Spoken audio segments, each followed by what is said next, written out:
নমস্কার বন্ধুরা, আজকে আমি একটা নতুন রেসিপি নিয়ে আসছি। আমি রান্না করব। এখানে আছে শোলা কচু আর আলু, দুটো দিয়ে একটা তরকারি। আপনারা এইভাবে তরকারি রান্না করে খেয়ে দেখবেন, আশা করি খুব ভালো লাগবে। আমার ভিডিওটা প্রথম থেকে শেষ অবধি দেখবেন, না হলে বুঝতে পারবেন না। আমি এখন রান্নাটা শুরু করি। আমি শোলা কচুটা দেখাতে পারিনি, তো আমি আগেই কেটে নিয়েছি, সব রেডি করে নিয়ে এখন রান্নাটা করছি। আমি কড়াইতে তেল দিয়ে দিব, সরষের তেলের রান্না। এই রান্নাটা সত্যিই খুব ভালো হয় খেতে। আমি এর মধ্যে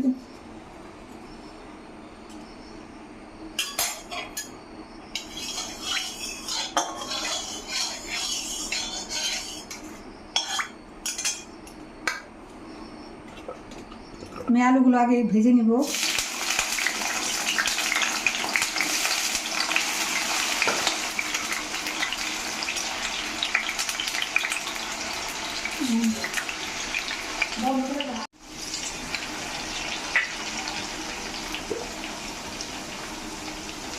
আর একটুখানি হলুদ,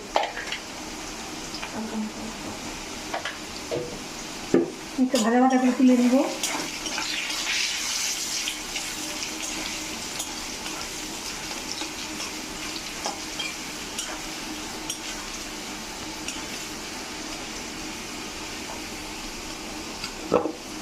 আলুটা ভাজা হয়ে গেছে।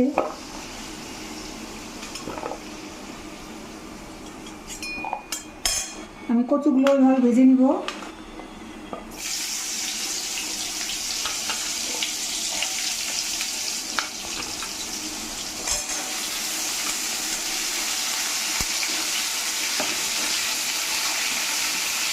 এখন দেখতে পনিরের মতো লাগছে।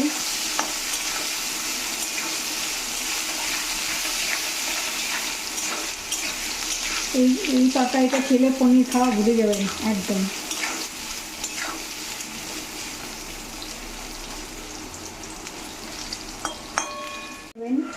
দেখতে একদম পনির পনির লাগছে,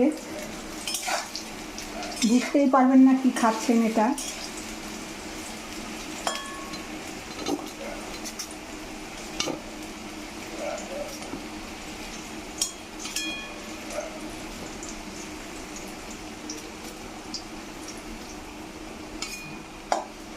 একদম পুরোপুরি ভেজ, এর মধ্যে কোনো পেঁয়াজ রসুন নেই। যারা নিরামিষ খান তারা ওই রান্নাটা খেতে পারবেন। আমি দিয়ে দেবো তেজপাতা, একটু জিরে,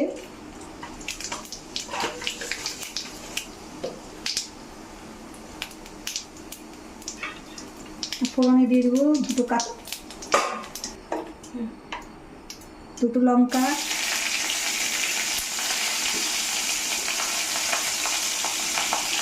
হলুদ,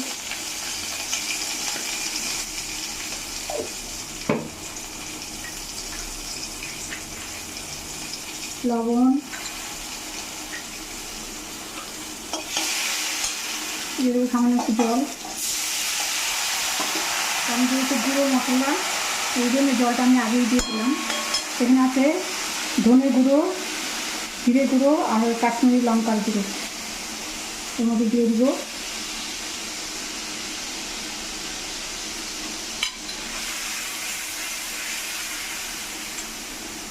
আর এখানে আছে কাঁচা লঙ্কা পেস্ট, দিয়ে দিলাম। দিয়ে দিই, হ্যাঁ।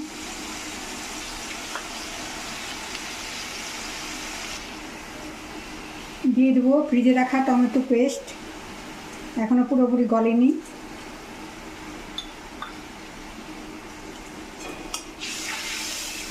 ভালো করে কষিয়ে নিব।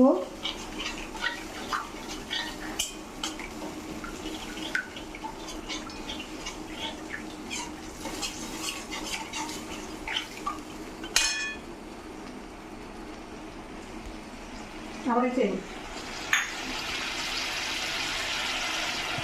এর মধ্যে দিয়ে দেবো একটু গরম মশলা গুঁড়ো, তাহলে গন্ধটা ভালো হবে।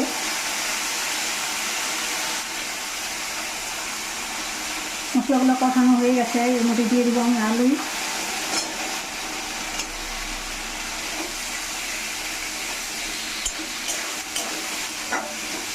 ভেজে রাখা কচুগুলো দিয়ে দিব।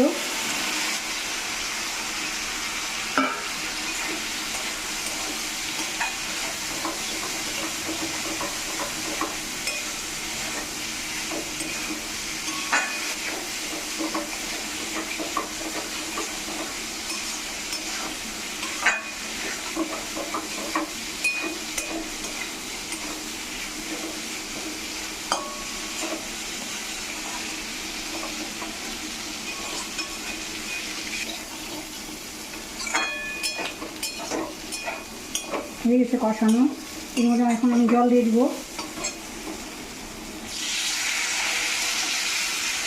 জলটা দিয়ে মিশিয়ে নেব।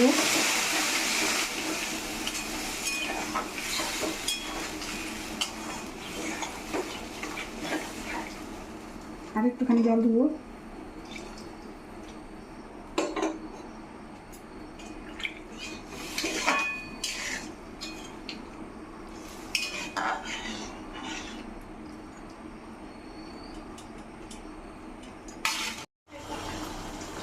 রান্নাটা হয়ে গেছে, দেখুন দেখতেও যেমন সুন্দর হয়েছে, খেতেও আশা করি খুব ভালো লাগবে। সব সিদ্ধ হয়ে গেছে, এখন আমি নামিয়ে নেব। এর মধ্যে দিয়ে দেবো একটু এলাচের গুঁড়ো আর একটুখানি ঘি।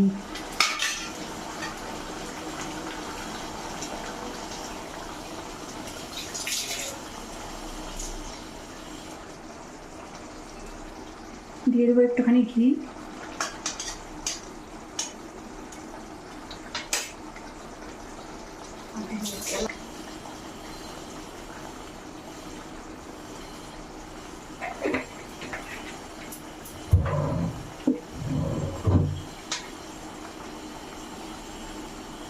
দিব একটু এলাচের গুঁড়ো। আমার রান্নাটা হয়ে গেছে, নামিয়ে নিব।